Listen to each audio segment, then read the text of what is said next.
Abre a palavra de Deus, João, capítulo 18, a partir do versículo 28, que diz assim: Em seguida, os judeus levaram Jesus da casa de Caifás para o pretório. Já estava amanhecendo e, para evitar contaminação cerimonial, os judeus não entraram no pretório, pois queriam participar da Páscoa. Então Pilatos saiu para falar com eles e perguntou: Que acusação vocês têm contra este homem? Responderam eles: Se ele não fosse criminoso, não o teríamos entregado a ti. Pilatos disse: Levem-no e julguem-no conforme a lei de vocês. Mas nós não temos o direito de executar ninguém, protestaram os judeus. Isso aconteceu para que se cumprissem as palavras que Jesus tinha dito, indicando a espécie de morte que ele estava para sofrer. Pilatos então voltou para o pretório, chamou Jesus e lhe perguntou: Você é o rei dos judeus? Perguntou-lhe Jesus: Essa pergunta é tua ou outros te falaram a meu respeito? Respondeu Pilatos: Acaso sou judeu? Foram o seu povo e os chefes dos sacerdotes que entregaram você a mim. Que é que você fez? Disse Jesus: O meu reino não é deste mundo. Se fosse, os meus servos lutariam para impedir que os judeus me prendessem. Mas agora o meu reino não é daqui. Então você é rei, disse Pilatos. Jesus respondeu: Tu dizes que sou rei. De fato, por essa razão nasci e para isto vim ao mundo, para testemunhar da verdade. Todos os que são da verdade me ouvem. Que é a verdade? Pode sentar.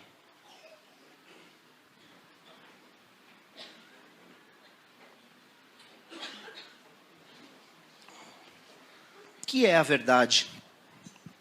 Jesus estava sendo encaminhado aqui para a crucificação.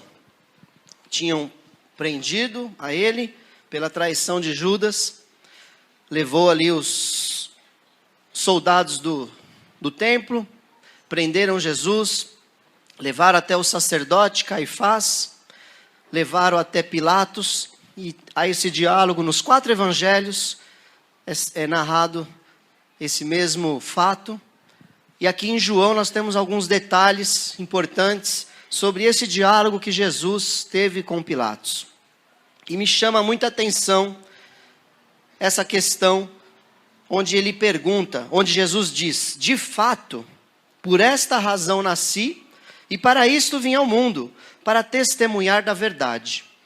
Então Jesus veio com esse propósito, testemunhar da verdade. E ele fala: todos que são da verdade me ouvem. O que é a verdade? Era uma dúvida que Pilatos tinha. Afinal de contas, o que é a verdade? Veja só, as palavras ditas não eram diferentes de hoje em dia. Diversas linhas de pensamento. Havia lá os saduceus, que acreditavam na ressurreição dos mortos. Os fariseus, que não acreditavam na ressurreição. Ou é o contrário? É o contrário.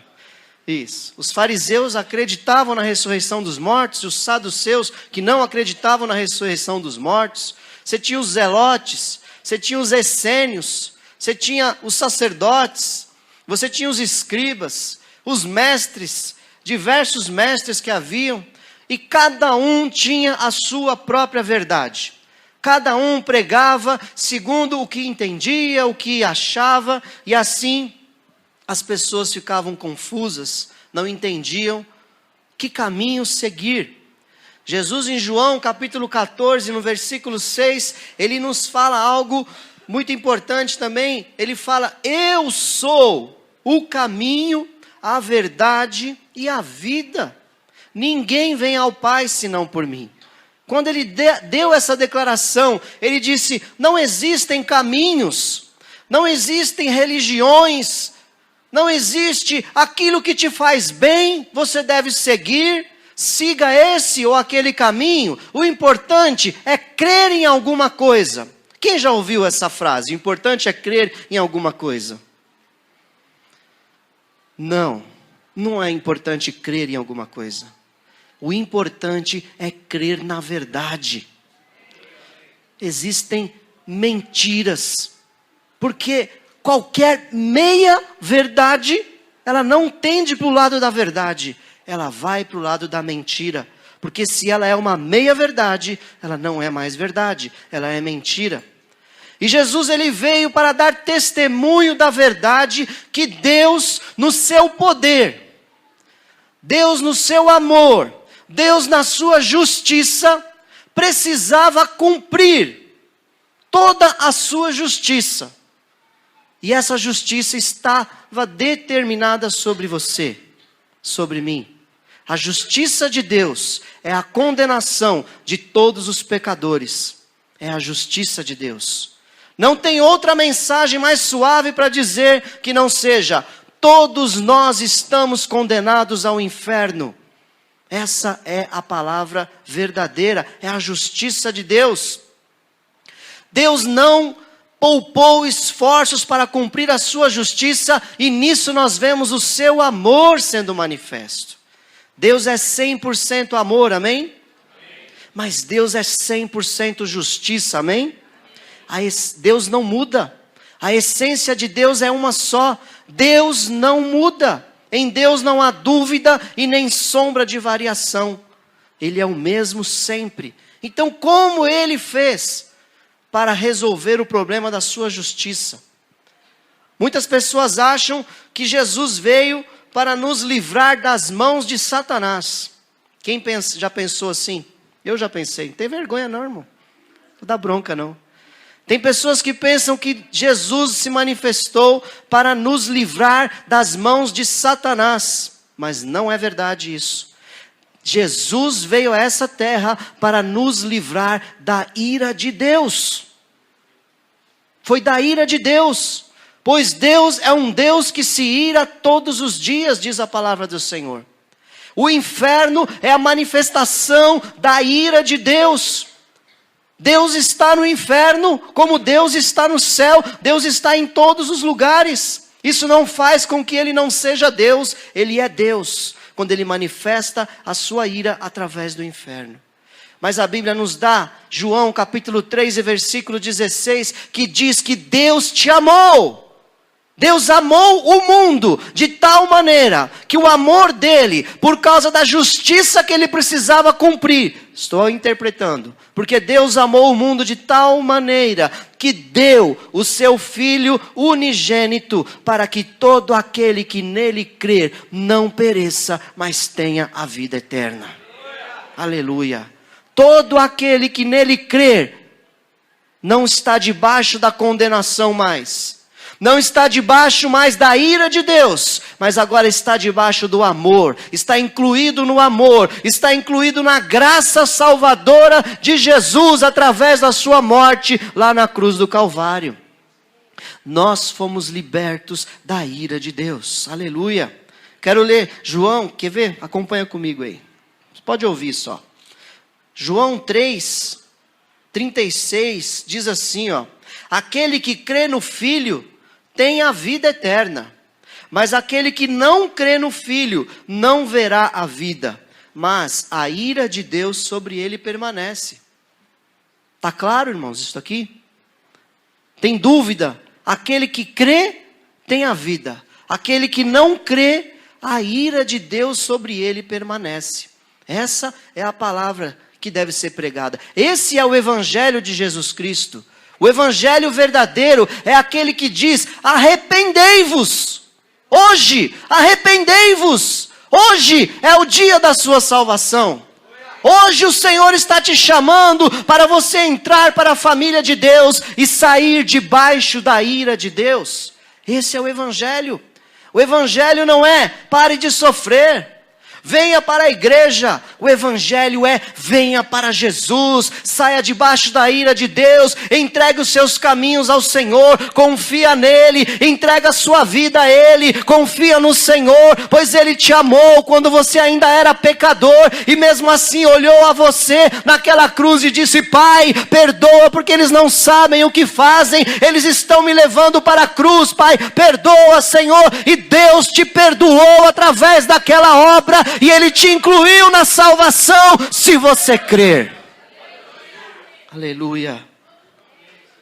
Se você crer, Jesus é a expressão perfeita da verdade de Deus.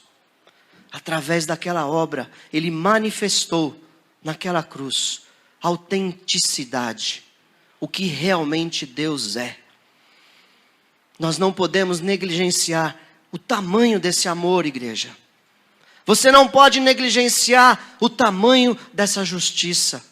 O que Deus fez por nós foi algo tão tremendo, irmãos. Eu tenho 4 filhos e eu não tenho coragem de entregar nenhum deles por uma pessoa, ainda que seja a melhor de todas. Uma pessoa ótima, boa. Quem tem filho sabe do que eu estou falando. Quem não tem também provavelmente vai saber. Mas Deus tirou o seu filho, irmãos, sem pecado, o inocente, aquele que nunca fez nada errado, tirou do seu lugar de glória, enviou a essa terra para se tornar menor do que os anjos que Ele mesmo criou. Só isso já seria uma humilhação. Só dele deixar de ser Deus e se tornar homem, já seria uma humilhação enorme. É como dizer para você, você agora vai deixar de ser homem e vai se tornar o piolho da barata. A giardia, a bactéria da barata. O que Deus fez ainda foi mais humilhante. Ele não teve por usurpação ser igual a Deus, diz a palavra. Antes ele humilhou-se a si mesmo, tomando a forma de servo. E foi obediente ao Senhor. Obediente ao Senhor. O Senhor Jesus precisou obedecer. Isso faz a gente lembrar da oração dele do Getsemane, quando ele disse: Pai, se possível, passa de mim esse cálice. E ele ora 3 vezes ao Pai, e o Pai não lhe responde: eu vou te livrar desse cálice. Jesus dizia: que seja feita a tua vontade e não a minha. Era a vontade do Pai sacrificar o seu Filho unigênito, perfeito, amado, sem pecado, sem culpa nenhuma de estar ali, para que Ele ficasse no meu e no seu lugar, pois o nosso lugar era a crucificação e inferno para toda a eternidade. Ele não poupou esforços para nos salvar. Essa é a grande e maravilhosa verdade que Jesus veio nos dizer. Evangelho de João, capítulo 8, versículo 31 e 32, Jesus diz assim: pois aos discípulos, aos judeus que criam nele: se vós permanecerdes na minha palavra, verdadeiramente sereis meus discípulos, e conhecereis a verdade, e a verdade vos libertará. Oh, aleluia, irmãos. Só quando a gente reconhece a cadeia que a gente vive, ou vivia, nós conseguimos entender o tamanho do amor de Deus. E não tem bonzinho na terra não, irmão. Não tem aquele que não mata, não rouba, não faz mal para ninguém. Porque todos pecaram e destituídos estão da glória de Deus. Todos nós estamos debaixo de condenação quando não temos o sangue de Jesus sobre a nossa vida. Esse entendimento é a verdade do Senhor que te liberta, porque Jesus Cristo é a verdade que te liberta.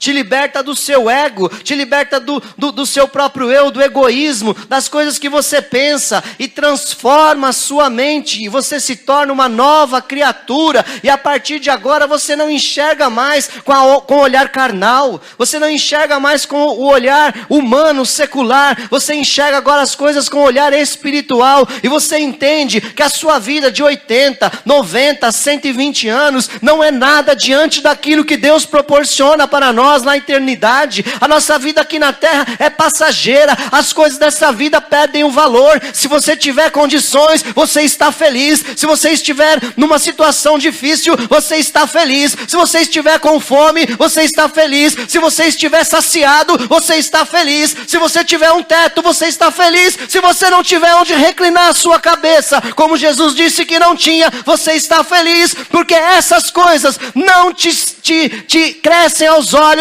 Você pensa lá na eternidade, pois a verdade de Cristo na cruz te libertou desse mundo. Aleluia. João 8,36 diz: se, pois, o Filho te libertar, verdadeiramente sereis livres. A religião não te liberta, meu irmão. Não vai te libertar. Os seus conceitos, a filosofia, as boas obras, elas não te libertam. O que te liberta é a verdade de Cristo através da cruz. Esse é que te liberta. E a partir daí, você vai ter uma nova motivação de vida. Você andará como Jesus andou. Porque diz lá na carta de João, aquele que crê em Cristo deve andar como ele andou. É depois de receber a graça salvadora, a nossa vida muda. Nós passamos a andar como Cristo andou, e como o pastor pregou, por gratidão, por alegria. Você não faz mais aquilo como uma obrigação. Tenho que ir para a igreja, tenho que orar, tenho que ler a Bíblia, tenho que abençoar o meu irmão, tenho que abençoar os necessitados. Você faz isso por alegria, você faz isso pela motivação de gratidão. Ser grato é o que o Espírito Santo coloca dentro de nós, irmãos. A cadeia da ingratidão, ela é quebrada quando Jesus entra na nossa vida. Imagina se um pai chega para você e diz assim: olha, você estava judicialmente condenado, aqui o mandado. O oficial de justiça veio até mim e disse: você está condenado. Qual é a minha sentença? Pena de morte. Você está condenado à pena de morte. Mas eu te amo tanto, que eu disse para aquele oficial de justiça: não, eu vou entregar uma pessoa no lugar dele, para ser condenada no lugar dele. Esse meu filho aqui amado, olha que criança inocente, nunca pecou, vai ficar no lugar daquela pessoa. E aquele filho então é crucificado, ele é humilhado, ele vai até o inferno, sofre a pena de morte que era para você. E você simplesmente vira as costas e diz: eu não sou tão mau assim. Por que Deus me mandaria para o inferno? Eu não sou tão mau assim. Ou então você recebe aquela bênção e vive a sua vida. Amém, Deus é amor, Deus me amou, amém. Não, nós precisamos entender o tamanho dessa obra que Deus fez na cruz através de Jesus. Abra a palavra de Deus em Romanos capítulo 3.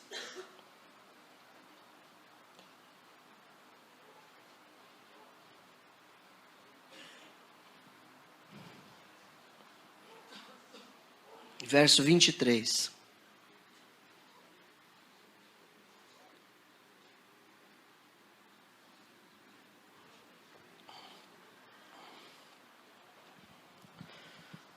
Pois todos pecaram e estão destituídos da glória de Deus, sendo justificados gratuitamente por sua graça, por meio da redenção que há em Cristo Jesus.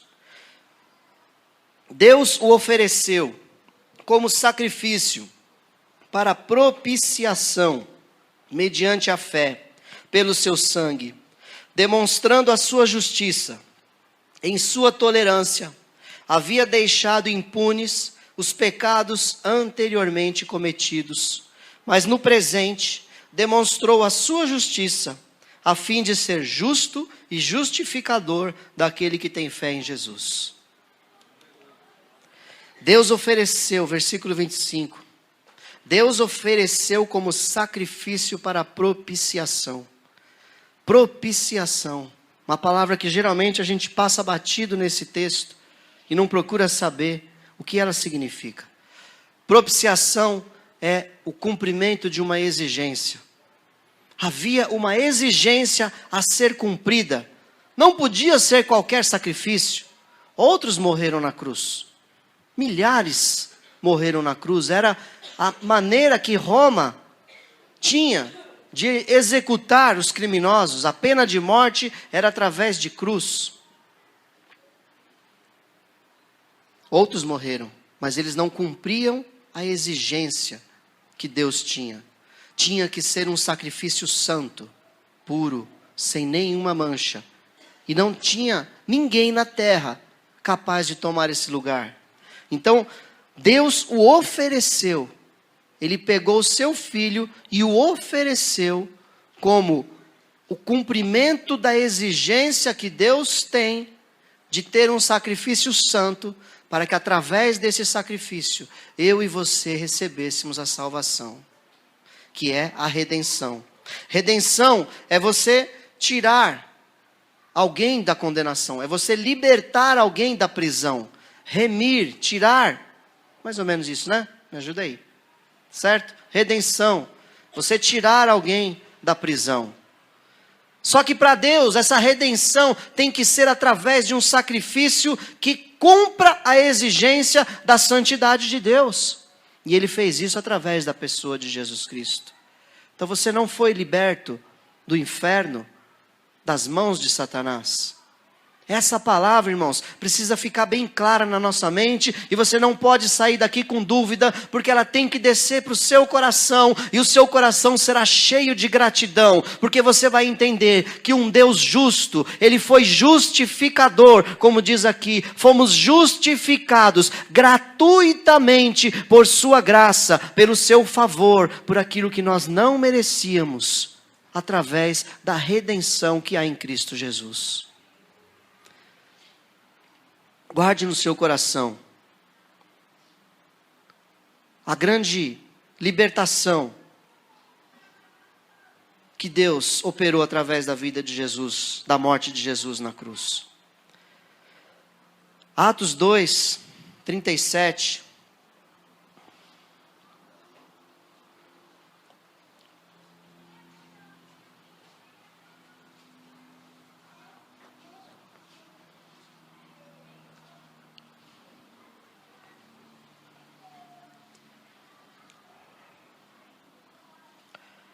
Quando ouviram isso, ficaram aflitos em seu coração e perguntaram a Pedro e aos outros apóstolos: irmãos, que faremos? Pedro respondeu: arrependam-se e cada um de vocês seja batizado em nome de Jesus Cristo para perdão dos seus pecados, e receberão o dom do Espírito Santo, pois a promessa é para vocês, para os seus filhos e para todos os que estão longe, para todos quantos o Senhor, o nosso Deus, chamar. Atitude ao ouvir a mensagem. Pedro tinha acabado de ser batizado no Espírito Santo junto com os outros 119. 120 estavam reunidos. E ele, cheio de autoridade, saiu para fora daquele lugar chamado cenáculo e disse para eles: olha, vocês estão dizendo que nós estamos embriagados, mas não estamos. Nós todos somos cheios do Espírito Santo. E digo mais. E ele começa a pregar. Aquele Jesus que vocês mataram na cruz, Deus o fez o Senhor e Cristo. E aqueles homens receberam aquela mensagem aflitos. Cometemos um erro. Matamos o Filho de Deus. E agora, o que nós vamos fazer? Olha agora para você, meu irmão. A todos nós aqui, todos que nos visitam, todos que estão aqui agora, olhe para você agora, esteja aflito no seu coração e diga assim agora: eu matei o Filho de Deus. Nós matamos o Filho de Deus. Porque por causa de nós é que Ele foi crucificado. E qual é a atitude do nosso coração ao ouvir essa mensagem? O que eu devo fazer agora, Senhor? Por ter cometido esse erro, eu matei o Filho de Deus. E Pedro respondeu: arrependam-se. Arrependam-se. Olhe para você agora e se arrependa das suas falhas, dos seus pecados. Se arrependa verdadeiramente, coloque diante do Pai de amor, do Pai de justiça, fala: Senhor, me perdoa. Ele vai estender a mão para você, instantaneamente você será perdoado. Aleluia. arrependa-se e tome uma atitude, e cada um seja batizado em nome de Jesus Cristo para perdão dos seus pecados. Você crê, recebe ao Senhor em seu coração, e você toma uma atitude de fé. Eu quero participar, eu quero ser participante da igreja do Senhor. Eu quero declarar para as pessoas, eu sou batizado porque eu criei, eu entrei agora na igreja, não porque a igreja salva, mas porque Jesus me salvou. Eu criei, eu recebi, eu fui perdoado, e a partir de agora eu quero uma nova vida. Eu sei que o Senhor vai me ajudar a andar em novidade de vida. O Evangelho, ele traz junto uma mudança de vida, porque a Bíblia diz que as coisas velhas se passaram, eis que tudo se faz novo na sua vida, e as pessoas olharão para você e dirão: ele mentia, não mente mais, ele falava palavrão, não fala mais, ele adulterava, ela adulterava, não adultera mais, ele cometia enganos e não faz mais. O que aconteceu com você? E você poderá dizer: eu não sou nada, eu não mereço nada, eu sou um pobre pecador, mas um dia eu reconheci que Deus enviou o seu Filho para morrer na cruz em meu lugar. Ele entrou na minha vida porque pela fé eu recebi essa obra, e hoje eu sou uma nova criatura. O Senhor me transformou, e a cada dia eu vou ao pó, a cada dia eu me humilho na presença dEle, porque naquele dia eu não merecia, e hoje eu ainda não mereço, mas por causa do amor dEle eu estou incluído nesse plano. Oh, aleluia! E a cada dia eu ando nessa terra de cabeça erguida para Satanás. Eu ando de pé na presença do Senhor, porque o Senhor me chamou de filho, porque o Senhor me incluiu na sua família. Hoje eu não sou mais um largado, hoje eu não sou mais um desprezado, hoje eu sou chamado de menina dos olhos de Deus. Povo santo, geração eleita, nação escolhida, hoje eu sou uma nova criatura, porque Ele me amou, aleluia. Mas eu quero te dizer, a você que me pergunta, não parou por aí. O amor de Deus não parou. Ele não entregou a cédula rasgada na minha mão e disse: ó, está quitada a dívida, siga a tua vida. Não, Ele não parou. Ele falou: olha, siga esses passos de arrependimento. Você vai receber o batismo, e você receberá o dom do Espírito Santo. Porque Deus, a prova de que Deus nos perdoou, de que Ele nos lavou dos nossos pecados, a prova é que o Espírito Santo, que também é Deus, veio habitar dentro de nós. Oh, aleluia! Você não anda mais sozinho. O Espírito Santo habita dentro de você. Essa semana eu meditava na oração do Pai Nosso, pela 1000ª vez talvez, e uma dúvida vinha ao meu coração: mas como Jesus nos ensinou a orar assim? Pai nosso que estás no céu, santificado seja o teu nome, que venha o teu reino, seja feita a tua vontade, assim na terra como no céu. O pão nosso de cada dia nos dai hoje. Até aqui. Aí depois ele fala: perdoa as nossas dívidas, assim como nós perdoamos aos nossos devedores. Mas Senhor, a gente pede perdão depois de ter levado uma conversa. Conversamos bastante com o Senhor ali na oração, e aí depois você pede perdão, e a Bíblia, eu falando no meu coração, lá na minha oração, e a Bíblia diz que Deus não ouve a pecadores. Como que a gente não pede perdão logo de começo da oração? E Deus ministrou o meu coração. A oração do Pai Nosso é uma oração de filho. Você só chama de pai se você for filho. Então você já é filho, querido. Se você recebeu o Senhor na sua vida, você é filho. Você está dentro da casa do Senhor. Você senta no colo do seu pai e conversa com ele. E no meio daquela conversa você fala: pai, me perdoa. Mas você já é filho. Essa é a grande prova do amor de Deus. Ele veio habitar dentro da sua igreja. Ele não ficou lá distante, Ele está dentro de você. Falando para cristão, se você, com certeza sim, não, quando diariamente nós pecamos. Porque a Bíblia diz que aquele que diz que não peca faz a Deus de mentiroso e não há verdade em nós. Nós estamos nessa carne ainda corrompida e essa carne nos leva ainda a cometer falhas diariamente. Mas a grande bênção é que você tem um Pai perdoador e que te transforma a cada dia. A cada dia o processo de regeneração do Espírito Santo vai te dando poder para vencer o pecado. Enquanto você não vence e quando você cai, o Pai estende a mão até você pela milésima, pela centésima, pela 10.000 vezes. Ele estende a mão de um coração quebrantado e arrependido, diz a Bíblia. Ele não rejeita. Esse é o grande amor de Deus para nós.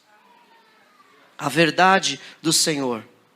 Pois a promessa é para vocês, aqueles homens que estavam ali no dia de Pentecostes, para os seus filhos, as gerações que vinham a seguir, e para todos os que estão longe, somos nós. Todos os que estão longe daquele momento ali em Jerusalém, somos nós, incluídos na promessa do Espírito Santo de Deus.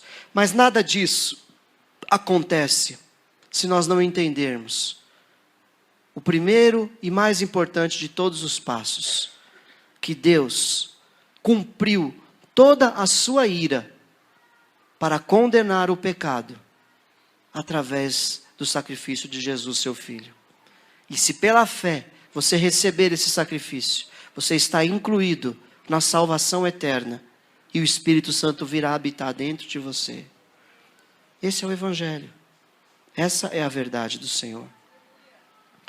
A palavra de Deus diz, agora para você que recebeu a Cristo. Muito me alegrei ao receber a visita de alguns irmãos que falaram a respeito da sua fidelidade, de como você continua andando na verdade.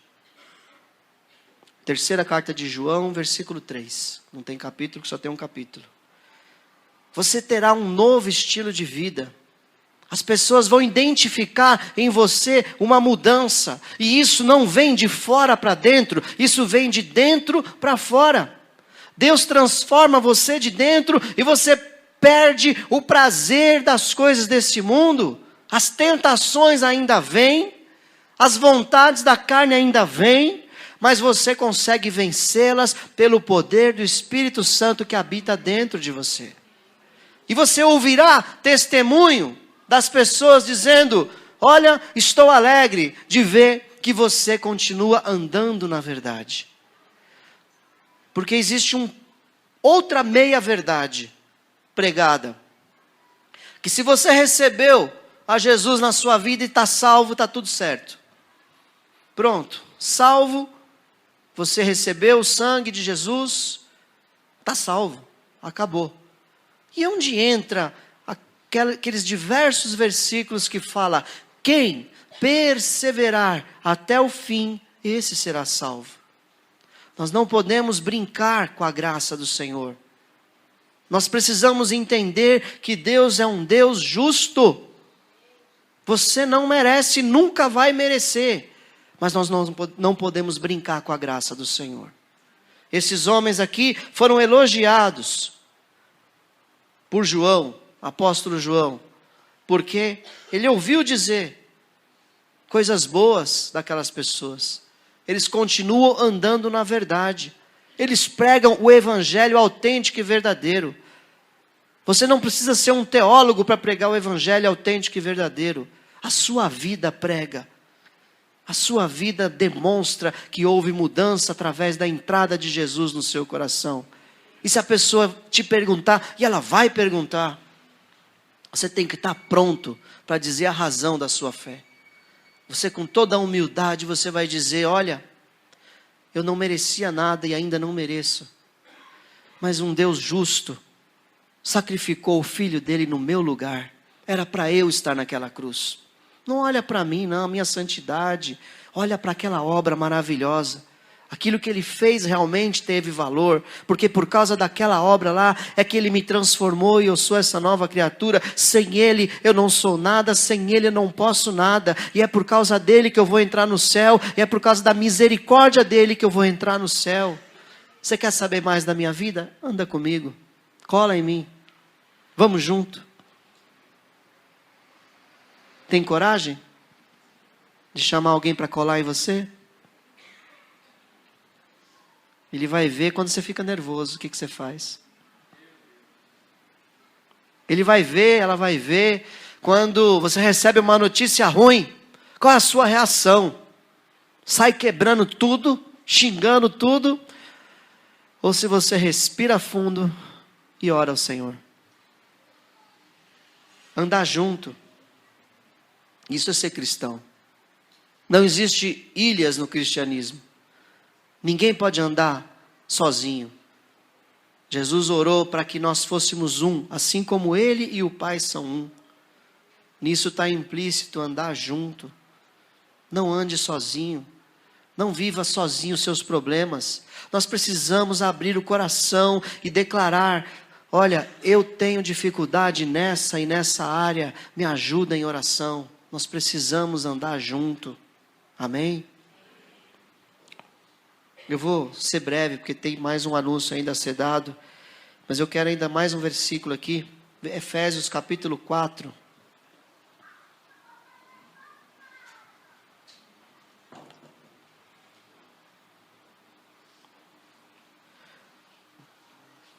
E verso 17.